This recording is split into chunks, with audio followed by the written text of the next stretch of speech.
Hello everyone, welcome back. Let's continue discussing balance of payments and debt challenges of countries. Until the late 1990s, external debt problems were the monopoly of emerging market countries. Think of Mexico, Argentina, Brazil, or Ivory Coast. Well, today the spotlight is on Greece and Portugal, but also on Tier 1 countries such as France or Spain, which managed to finance their deficit on very good conditions thanks to ultra-low interest rates and with the shield of the Eurozone. As we shall see now, balance of payments and debt analysis are closely linked together, given that balance of payment deficits lead to debt increases. As we have discussed previously, a balance of payment deficit is always rooted in excessive expenditures. There is a shortfall in revenues and resources. Now, the root causes of liquidity crisis can be a drop in export prices, or a large increase in imports, or domestic inflation, or capital flight, you name it. But depending on the diagnosis, the IMF will encourage liquidity relief or solvency relief, like in the case of Greece. Solvency relief, I mean a debt reduction.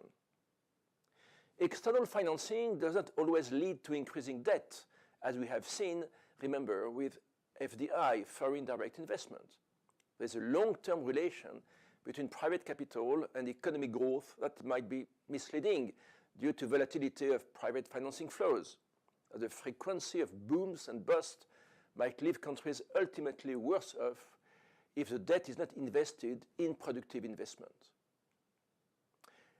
As we have seen, the capital account is a record of all capital inflows and outflows between a country and the global economy.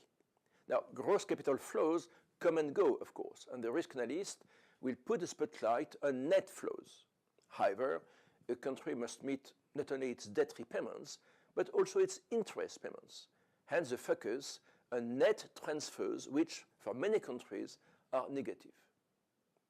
The capital account in the balance of payments will provide liquidity indicators of country risk, whereas the external debt ratios will provide the country risk analyst with solvency indicators, that is, a ratio not of flows, but of stocks of assets and liabilities. And of course, a solvency crisis goes much deeper in the roots of a country's weaknesses than a simple short-term liquidity crisis.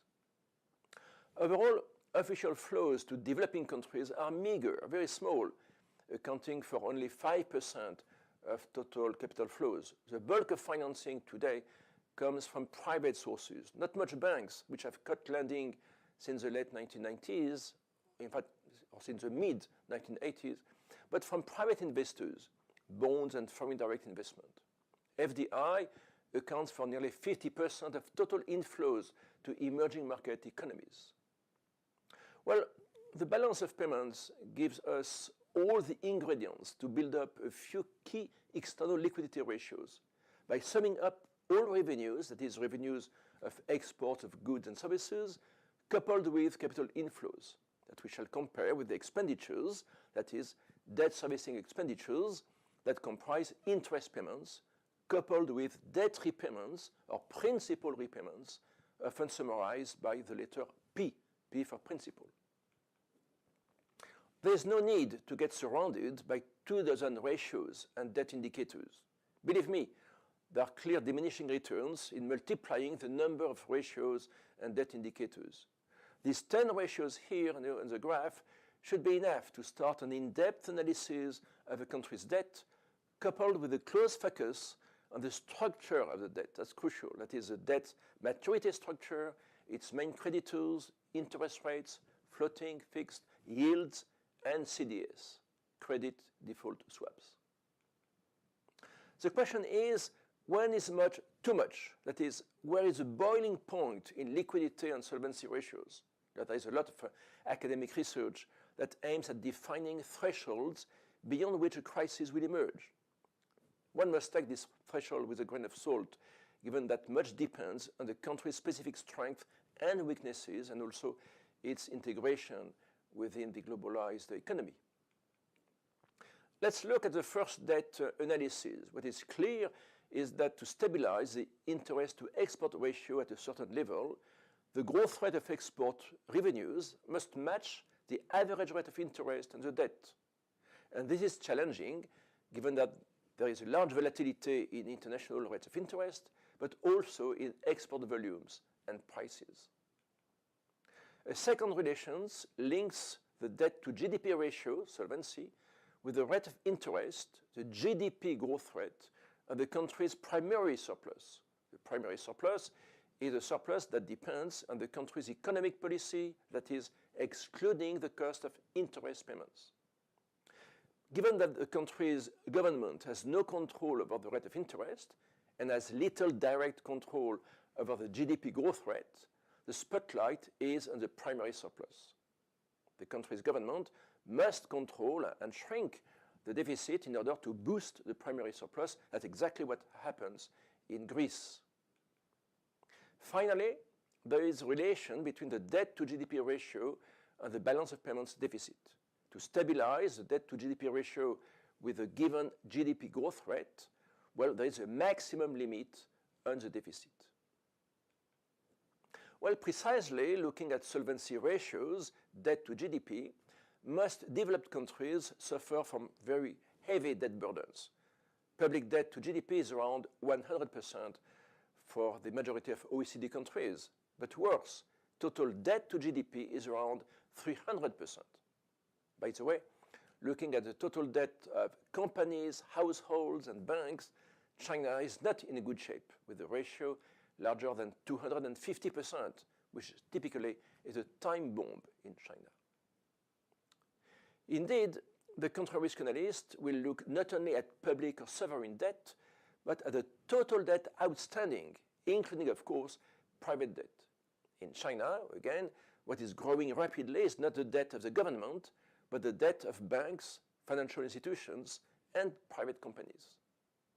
A large and growing share of countries' debt is now in the hands of foreign investors, no longer domestic investors. And Japan might be the main exception with Sweden. Hence, the crucial role and sometimes destabilizing role of rating agencies, namely bond rating agencies such as S&P's, Moody's, and Fitch. To sum up, developing countries have managed to stimulate exports thanks to more competitive exchange rates. And thanks to larger exports and fast-growing GDP, solvency ratios are today much better than 20 years ago and much better than developed countries. The IMF today is more concerned by Greece, Spain, Italy, and maybe France than by Korea or Chile. Let me give you two examples to shed light on the need to focus on the global picture of a country's external liabilities. These two countries here have the same solvency ratio, that is, a debt to GDP ratio of around 100%. That could be the ratio of France or Spain. Well, Solvencia has a robust and well-diversified asset liability structure, whereas Liquidia faces a liquidity fragility that stems from short-term maturities and volatile export revenues, and a dangerous currency mismatch of assets and liabilities. Let's turn to real countries' economies. As you can see, Vietnam has a higher debt to GDP ratio, much larger than Gabon and Ecuador, which are also much richer, quote unquote. But these two countries, namely Ecuador and Gabon, are rich with poor people. They are deeply corrupt and with very bad governance and very bad business conditions. And they fully rely on hydrocarbon export revenues. Vietnam, in the meantime, has a more diversified export structure. Now, the name of the game is to get reliable and updated debt data. That's easier to say than to do. If you trust borrowing and debtor countries, you might get bad surprises. You better trust the creditors, who usually tend to have better memory. Now, the four key sources of debt data, as we shall see in the seminar, are the IMF, the World Bank, the BIS, the Bank of International Settlements, and the IIF, the Institute of International Finance. And we shall use each of these four debt data. What we have done so far regarding the analysis of the balance of payments, liquidity and solvency challenges, and the risk of debt crisis will be put together and applied in a case study entitled Solvencia. That will keep us busy for the next few days. It's an exciting story of a country that lives beyond its means. But the issue is to know when much is too much, when a deficit becomes unsustainable, and when a crisis point is reached. That will be up to you to decide. Thank you.